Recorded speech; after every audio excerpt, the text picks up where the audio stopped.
fabulous time because there are so many great tools and technologies that are out there available for us to use. You've got right now, inside of you, all the capabilities to still achieve, regardless of what age you are, all the power you need. All the power you need is inside you right now. Now, the question is how to get in touch with that power, how to let go of what limits you, how to let go of those limiting beliefs, thoughts, negative emotions that prevent you from moving from here to there when you want to be. You cannot solve a problem with the same thinking that's creating the problem. The first step to any kind of problem solving is to get outside of the thinking that is actually creating it. I have found that solutions to problems come when you are present.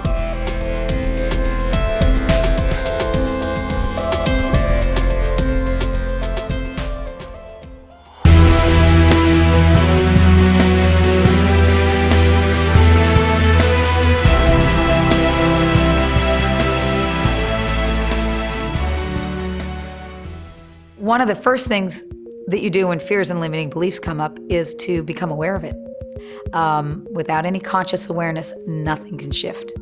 As best as you can, stop, take a breath, recognize that you're feeling something, and get in touch with the body sensations of it.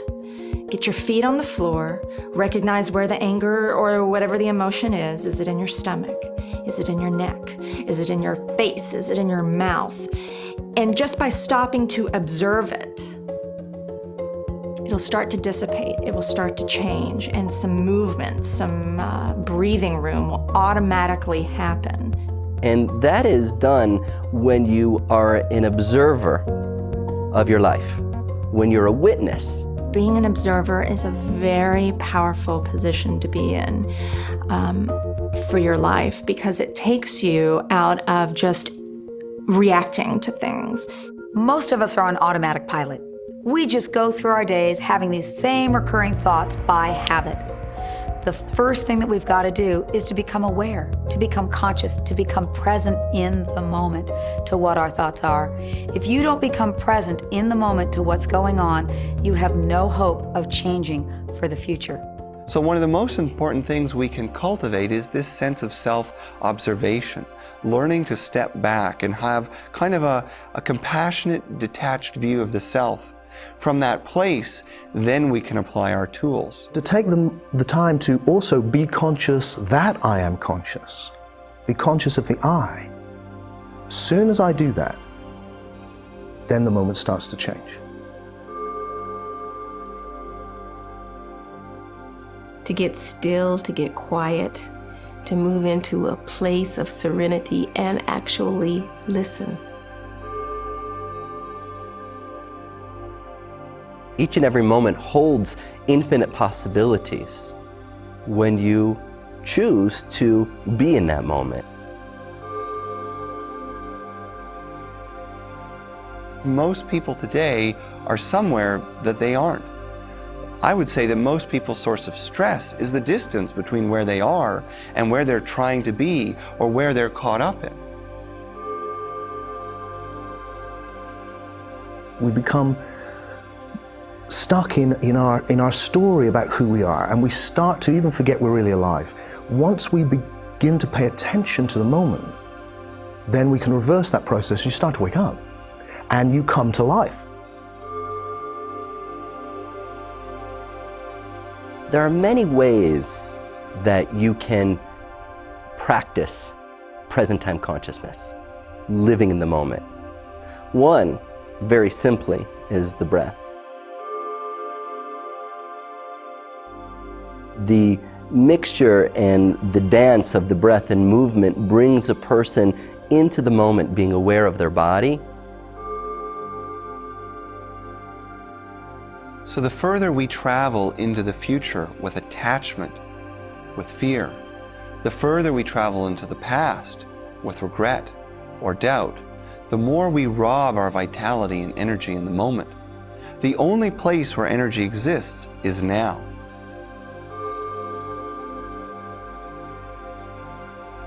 The simplest way to start and engage with the process of waking up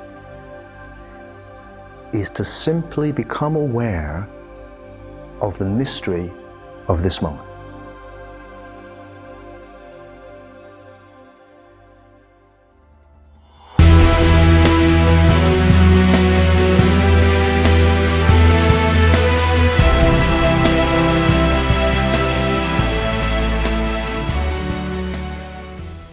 I like to say that there are two major tools. The first one is Morning Pages, which is an inner tool. What they are 3 pages of longhand, early morning stream of consciousness about absolutely anything. It encourages people to look squarely at their lives. As people do this, they begin to experience an alternative to their negative belief system. You alone are painting your own canvas, thought by thought, choice by choice. And the second tool is a tool that I call Artist Dates. Now, Artist Dates are fun. They are an assigned once-a-week solo festive expedition to do something that interests you.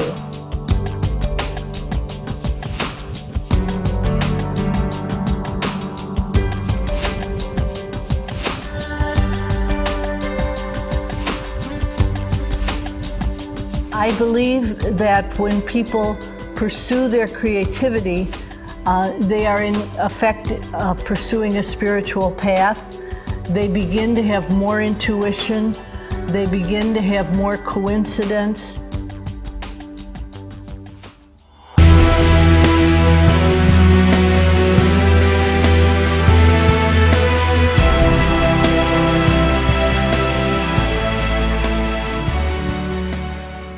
Intuition is something that can open you up to your gut feeling, your inner voice. It's a secret weapon, really, in terms of living life. Your body is a feedback mechanism. When you're feeling joy and you're feeling aliveness and you're feeling like enthusiastic and your body's loose and relaxed and you're ready to play and you're having fun, that's positive feedback saying on course. If you're stiff, if you're ill, if you're sick, if you're tired all the time, if you have migraine headaches, whatever, that's your body's way of saying what we're doing is off course. Listening to your body will give you signals about intuition. And so if you begin to train yourself, when do I get tired? When do I feel sick? When do I feel better around someone? These are all intuitions, and most people don't look at it that way. As we become more in touch with ourselves, we become more deeply in touch with our intuitive guidance. And I think we find that there is a pathway, and that as we proceed a step at a time, we are led. Intuition allows you to tune into correct timing. Intuition is about perfect timing. It's about going inside, breathing, centering, and saying, all right, when does this feel right? When is the perfect timing for this job or this project to come to fruition? Or the soulmate to come? When is the perfect timing? And then again, you have to get neutral, tune in, and see what the timing is instead of constantly getting frustrated about things not happening. That was huge for me, to become present to what was going on right now, to learn how to follow my intuition, to recognize what intuition was, that it wasn't just some crazy wild idea that came from nowhere, that it was being delivered to me for a reason, and to act on it with just trust, even though it made no particular sense to me. By tuning into your intuition, you will get in the zone, on that path, and moving towards your purpose.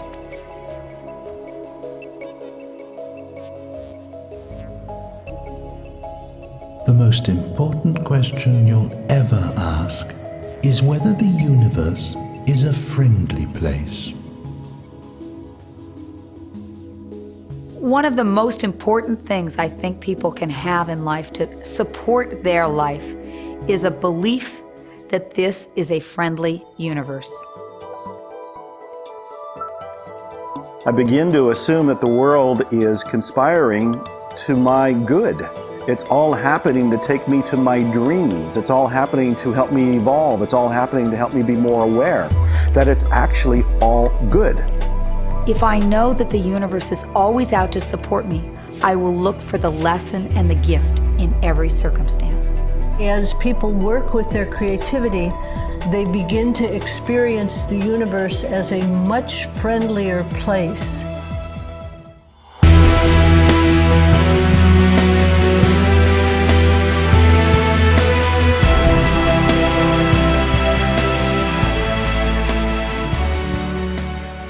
So many people in the world are focused on what's missing in their lives rather than on all the amazing things that they have and that we have collectively. See, I can only think one thought at a time, but I get to choose what that thought is going to be, and I choose to be grateful.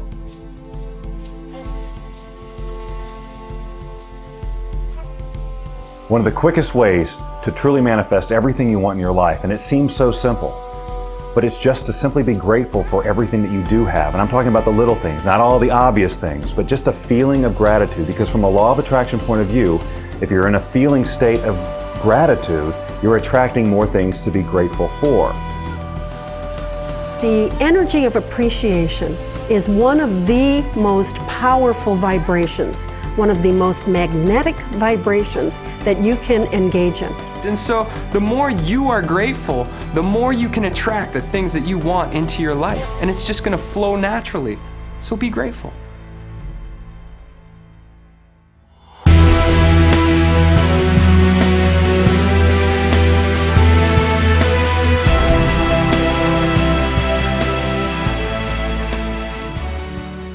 Our mind is the most powerful tool that we have.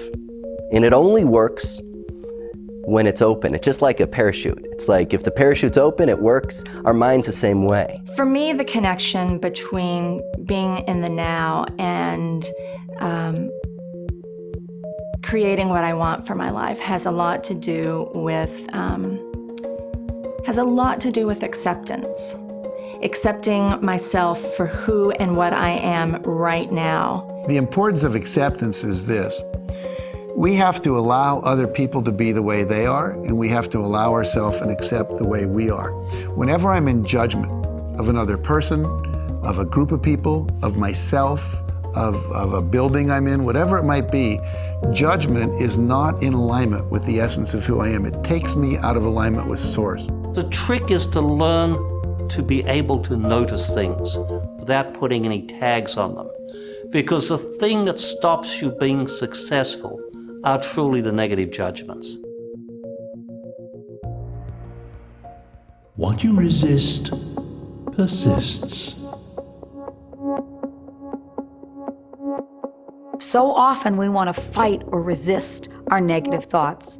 That will never get us anywhere. There's the old saying, what we resist persists. Yeah, so what you resist will persist, and the reason it persists is because the unconscious mind is trying to get a message to you. It is. The unconscious mind is trying to get a message to you, hey, change those things you don't like. Take action. Let them go. Do something. Do something. If we want to transform limiting belief, one of the first things we say is you cannot fight with it. And actually trying to fight with it, trying to deny it, gives it energy. It's like somebody pushes you, you push them back. You're actually giving it energy. So we say you want to reframe it, you're going to transform it. The first step is look at the positive intention behind the belief. Even a limiting belief is there because it's serving some kind of positive purpose. The belief I can't do something, the belief I don't deserve something, behind that is usually some positive intention. Let's say protection. And so if you're in a holding pattern of pain, fear, and stress, if you're overwhelmed with challenges, the first thing is to realize is that that pain, fear, and challenge, that symptom is a gift. Strange wrapping paper, but nonetheless a gift that your body and life is using to help you reconnect to parts of yourself that you've buried. Sometimes this involves asking a question, and it's important to ask the right question. So if you have a misfortune or a wound in your past, instead of saying, well, how terrible is that? Say, what could be the blessing in that? That trains you to think about it differently. Anybody who's ever been successful has had to deal with adversity. And the way that you transform adversity into opportunity is through our beliefs.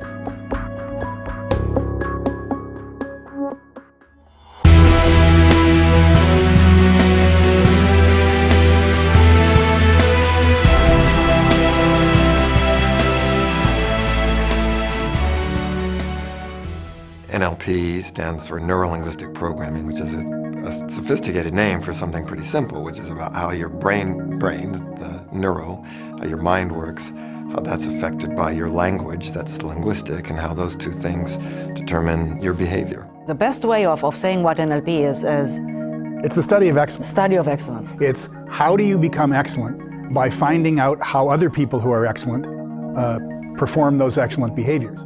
A lot of what NLP is about is giving people tools so that they can get below the tip of the iceberg, get below the surface. NLP has a lot of very, very powerful and effective ways of helping people to, let's say, update their beliefs, perhaps reorganize them.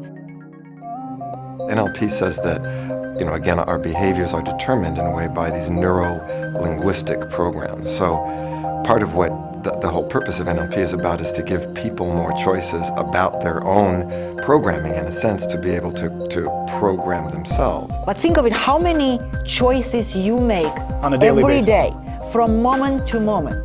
What choices do you make that empower you? What choices do you make on a daily basis with just your thinking that empower you, and what do you make that disempower you? How many choices you make unconsciously that you're not even aware of? So a big part of what we're doing with NLP is it's a little bit like you want to take a flashlight. You're in a dark room. Take a flashlight. Your consciousness is what that light is focused on, and the rest is unconscious. And if I'm tripping over something, what I'm calling the belief barrier, I'm tripping over it because I can't see it. What I want to be able to do is to take that flashlight and shine it so I can see, oh, there that is, and then have the capability to be able to move it or move it out of the way or put it somewhere where it belongs, or maybe even take it apart. NLP engages the senses, seeing, hearing, feeling, to make changes at the unconscious level. NLP is really about simply making changes inside of you, and the specific techniques for making changes inside of you. Like, for example, if you wanted to be a great baseball player but you still didn't quite have the strategy for seeing the ball as it came toward you, what would you do? Well, NLP has the answer to that. It's the same thing. How would you be a great businessman? How would you create a great relationship? What would be the things you would do inside your head so that it created the behavior outside you so that it was what you wanted? Seeing, hearing, feeling is believing. One of my affirmations right now is I'm joyfully talking to audiences of 10,000 people or more. And so that means that I'm in front of 10,000 people and experiencing the joy of having that as if it's already a done deal. So if I were to close my eyes and visualize that and say those words and feel the feelings of getting a standing ovation from 10,000 people, then what that would do is attract to me this experience. If we take the idea of a positive affirmation is essentially the linguistic part. Right? It is the language. You say something over and over again. That's not the neuro-linguistic part. Right? To say something over and over again in the head is not necessarily going to get it into the muscle, into the body. So with NLP, you're engaging something beyond just the verbal part. You're engaging the senses, you're engaging the body. So I was saying there's a somatic mind. So you have to put yourself in a situation where you're feeling what you would feel if you already had this thing you want. So I create a movie scene of the event that I want to see myself experiencing, and maybe it's only 2, 3, or 5 minutes, and I'm literally playing the scene in my mind. And I'm watching it unfolding in my mind. So I'm going through the motions, I'm seeing this exact event happening in my life, I'm walking through it, I'm experiencing it as if I'm watching a movie, only I am the main character in that movie. So it's like a scene of the life that I choose to experience. The other thing I have control over is my images. So I can imagine I'm going to go out and give a speech, and I can imagine that I'm going to fall on my face and stutter and trip and people are going to laugh at me. Or I can imagine I'm going to go out and give a great speech and get a standing ovation. I have control over those images. So what you do with NLP is you're actually, by, for example, using awareness of your internal imagery, you're actually bringing those empowering beliefs more into the body.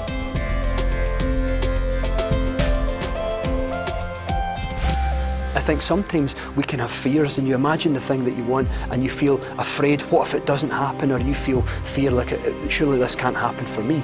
Well, fear and humour cannot exist in the same space. It's one or the other. So what I often do, and this makes the visualizations fun, it makes the movie scene in my mind fun, is I create a victory dance. So half the way through my image, if I get to a really good part of my scene where I'm imagining the thing that I want, just to make sure there's no fear or stress or negativity there, I get to a good part in it where I really see myself achieving something, and then I'll break into a wee dance, just a dance that I've choreographed for myself, just something kind of silly and daft, but something that makes me smile, that fills me with humour, so that every time I imagine the thing that I want, instead of feeling fear or stress about it, it actually makes me smile. So what you want to do is surround yourself with external images of everything you want, and then close your eyes and bring that internal, and again feel the feelings you would feel if you had it. That's such a critical part.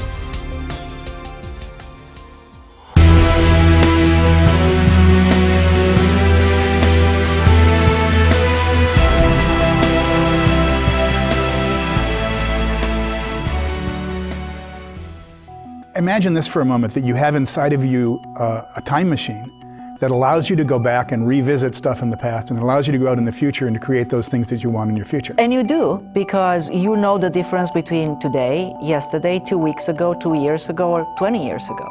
So how do you know that difference is how you internally store time. And that's called your timeline. That's called your timeline. With timeline therapy, what we do is we go using the timeline therapy technique, which is kind of like a time machine. We get into our own personal time machine, and we go back and we let go of stuff in the past that prevents us from having what we want in the future, like negative emotions, limiting beliefs, and limiting decisions. And then we go forward into the future and we discover how to create what we want in the future. One of the key NLP tools is what we call a timeline.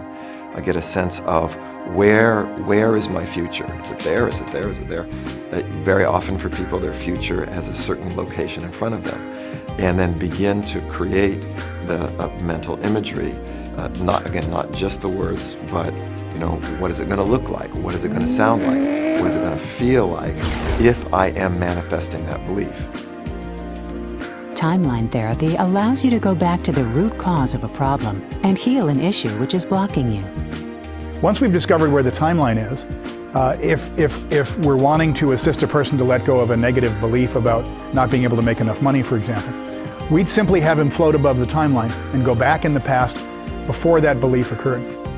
He would then look at the event below him and in front of him as he looked along the timeline toward And all now. this process happens while the person imagines floating above the timeline. Again, this is something that you can do in your imagination. You've probably floated in your dreams or imagined you were flying in your dreams.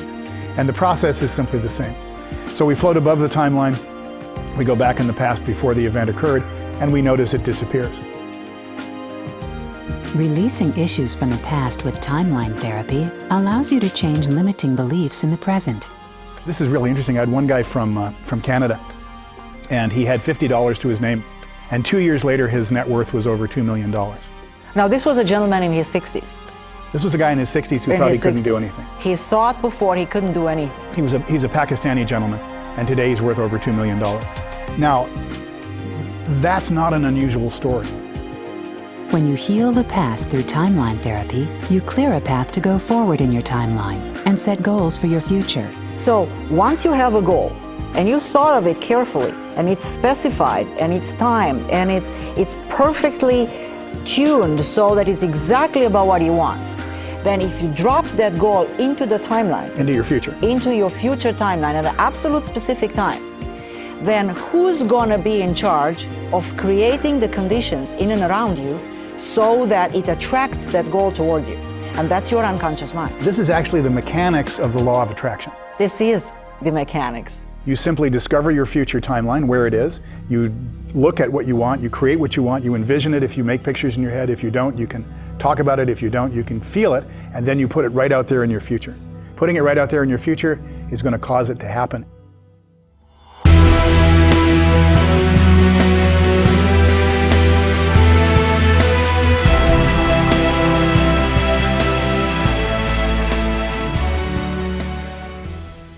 Another very powerful tool in changing your subconscious mind is the process of hypnosis. Hypnosis is a state you enter into naturally every day while watching an exciting movie, reading a good book, or daydreaming. You can actually go into what is called alpha state. It's just a deep relaxation. It's not trance or something uncontrollable, just a deep relaxation. And then visualize the end results you want. Just take a deep breath and release it, and let the hypnosis empower it in your subconscious mind. Hypnosis has been used by medical doctors and other healthcare providers for over 50 years to access the power of the subconscious mind. Hypnosis is about communicating with, connecting with, and discovering your unconscious mind. We don't believe and we don't teach hypnosis as power over somebody else. We don't believe in that concept, first of all. It's not that. We don't believe. But we believe that hypnosis is very, very useful, first of all, in learning how to discover what is it that runs unconsciously inside you. Deep inside me. How do I get in touch with that? Because if the unconscious mind is in charge of our behavior, and by the way, it is. If the unconscious mind is in charge of our learning, and it is. If the unconscious mind is in charge of all change that we make, and it is, then that would be a really good part of us to get to know. And hypnosis is about discovering how to communicate with the unconscious mind and being able to communicate with that very intimate and deep part of who you are. So that then conscious mind and unconscious mind together get aligned. They work and together. Conscious mind for the first time, maybe, in many people's lives, conscious mind for the first time acknowledges what are the negative thoughts, emotions, behaviors that block us. When you're aligned, okay, when your identity and your beliefs and your capabilities are aligned, we call that being in the zone. What hypnosis does is it allows you to get beyond the barrier between the conscious mind and the unconscious mind, so that you can begin to discover some of the things that are in the unconscious mind, so that you can get rid of them to be able to manifest and create what you want. If you can manifest what you want, then your conscious mind and your unconscious mind are aligned. The thinking is aligned consciously and unconsciously.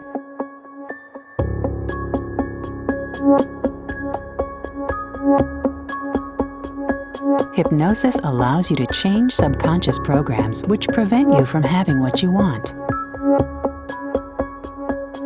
You can do restructuring hypnosis, where you go back and you rewrite the script.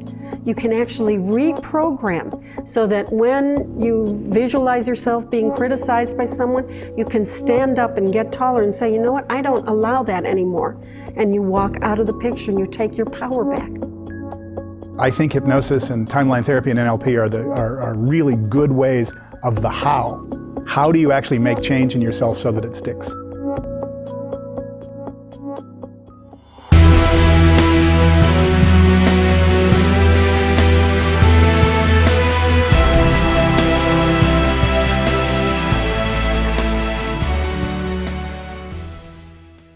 The other technique that I really love is called EFT, Emotional Freedom Technique. So this is a technique that I can use and you can use that'll bring you back into the moment. Because when you're feeling something, you've given meaning to something, and now you're disturbed by what's going on in the moment, you're not in the moment, you're not present anymore. EFT stands for Emotional Freedom Technique, and what it is it's a way of tapping on certain points in the body that actually are based around meridians that have to do with fear and so forth, and they literally disappear. It's like taking the dominoes out. Remember those things in school where they would line up 100 dominoes and knock them all over? Well, if you take the 4 out, it just stops. Stops the fear, stops the limiting belief. It's a tapping technique. It's basically treating your body as if it's an energy system, and instead of using acupuncture to open up the energy centers, you're using a tapping to open up the energy centers. So all of these different tools, EFT, breathing, NLP, hypnosis, these are wonderful tools at your disposal to help you go back into the moment.